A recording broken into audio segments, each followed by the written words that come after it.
ডিম ভুনা। এই জায়গায় পেঁয়াজ, কাঁচামরিচ আর সাধারণ জিরা বাটা, এটা সহজ একটা ভুনা। এই দিয়ে করে কষাইছি, এগুলা কষাইয়ে আদা রসুন যা যা দেওয়া লাগে, আদা দিনেই সরি, একটু রসুন বাটা দিছি, দিয়া হলুদ মরিচ সব কিছু দিয়া পানিটা ফুটাই তারপরে ডিমটা ছেড়ে দিছি। এরা আবার ডিম কালারি। আর সাথে আছে এটা শুটকি ভর্তা।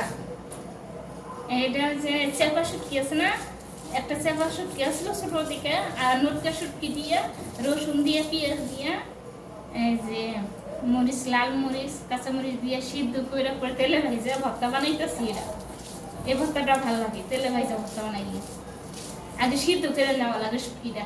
গরম পানিটা ধুইছি, ধোয়ার পরে আবার সিদ্ধ করছি। এই ভর্তাটা অনেক টেস্ট খাইতে, মানে মাছের ভর্তার মতো লাগে। এই ভর্তা এরকম করে বানাইলে।